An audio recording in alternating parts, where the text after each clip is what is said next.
How the Grinch Stole Christmas by Dr. Suess. Every Who down in Whoville liked Christmas a lot, but the Grinch, who lived just north of Whoville, did not. The Grinch hated Christmas, the whole Christmas season. Now please don't ask why, no one quite knows the reason. It could be his head wasn't screwed on just right. It could be, perhaps, that his shoes were too tight.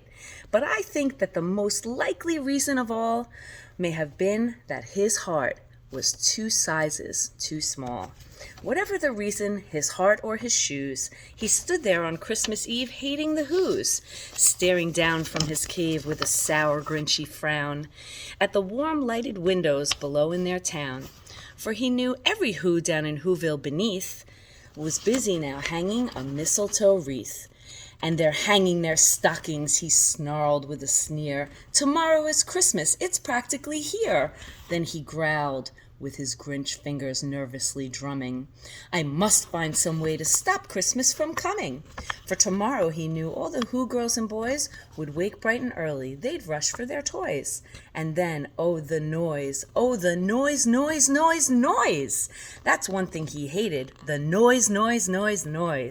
When the Who's young and old would sit down to a feast, and they'd feast, and they'd feast, and they'd feast. They would feast on Who pudding and rare Who roast beast, which was something the Grinch couldn't stand at the least. And then they'd do something he liked least of all. Every Who down in Whoville, the tall and the small, would stand close together with Christmas bells ringing. They'd stand hand in hand, and the Whos would start singing. They'd sing, and they'd sing, and they'd sing. And the more the Grinch thought of this Who Christmas sing, the more the Grinch thought, I must stop this whole thing. I must stop this Christmas from coming, but how? Then he got an idea. An awful idea. The Grinch got a wonderful, awful idea. I know just what to do, the Grinch laughed in his throat, and he made a quick Santa Claus hat and a coat, and he chuckled and clucked, what a great Grinchy trick. With this coat and this hat, I look just like Saint Nick. All I need is a reindeer. The Grinch looked around, but since reindeer are scarce, there was none to be found. Did that stop the old Grinch? No, the Grinch simply said. If I can't find a reindeer, I'll make one instead. So he called his dog Max, then he took some red thread, and he tied a big horn on the top of his head. Then he loaded some bags and some old empty sacks on a ramshackle sleigh, and he hitched up old Max. Then the Grinch said, Giddy up!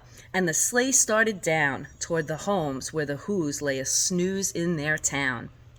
All their windows were dark, quiet snow filled the air. All the Whos were all dreaming sweet dreams without care. When he came to the first little house on the square, this is stop number 1, the old Grinchy Claus hissed, and he climbed to the roof, empty bags in his fist. Then he slid down the chimney, a rather tight pinch, but if Santa could do it, then so could the Grinch. He got stuck only once, for a moment or two, then he stuck his head out of the fireplace flue, where the little Who stockings all hung in a row. These stockings, he grinned, are the first things to go. Around the whole room, and he took every present. Pop guns and bicycles, roller skates, drums, checkerboards, tricycles, popcorn, and plums. And he stuffed them in bags, one by one up the chimney. Then he slunk to the icebox. He took the Who's feast. He took the Who pudding. He took the roast beast. Oh boy, he cleaned out that icebox as quick as a flash. Why, that Grinch even took their last can of Who hash. Then he stuffed all the food up the chimney with glee. And now, grinned the Grinch, I will stuff up the tree. And the Grinch grabbed the tree and he started to shove when he heard a small sound, like the coo of a dove. He turned around fast and he saw a small Who, the little Cindy Lou Who was not more than 2. The Grinch had been caught by this tiny Who daughter, who'd got out of bed for a cup of cold water. She stared at the Grinch and said, Santa Claus, why? Why are you taking our Christmas tree? Why? But you know, that old Grinch was so smart and so slick, he thought up a lie, and he thought it up quick. Why, my sweet little tot, the fake Santa Claus lied, there's a light on this tree that won't light on one side. So I'm taking it home to my workshop, my dear. I'll fix it up there, then I'll bring it back here.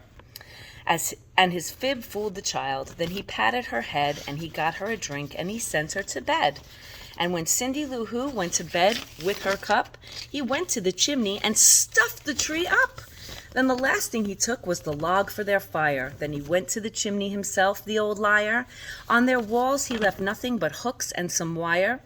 And the one speck of food that he left in the house was a crumb that was even too small for a mouse. Then he did the same thing to the other Who's houses, leaving crumbs much too small for the other Who's mouses.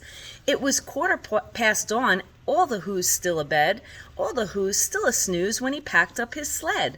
Packed it up with their presents, the ribbons, the wrappings, the tags, and the tinsel, the trimmings, the trappings. 3,000 feet up the side of Mount Crumpet, he rode with his load to the tip-top to dump it. Pooh-pooh to the Who's, he was grinchiously humming. They're finding out now that no Christmas is coming. They're just waking up, I know just what they'll do. Their mouths will hang open a minute or two. Then the Who's down in Whoville will all cry boo-hoo.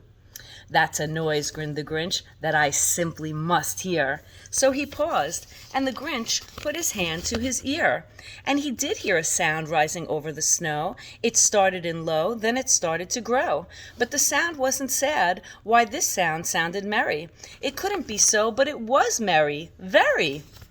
He stared down at Whoville. The Grinch popped his eyes. Then he shook. What he saw was a shocking surprise. Every Who down in Whoville, the tall and the small, was singing without any presents at all.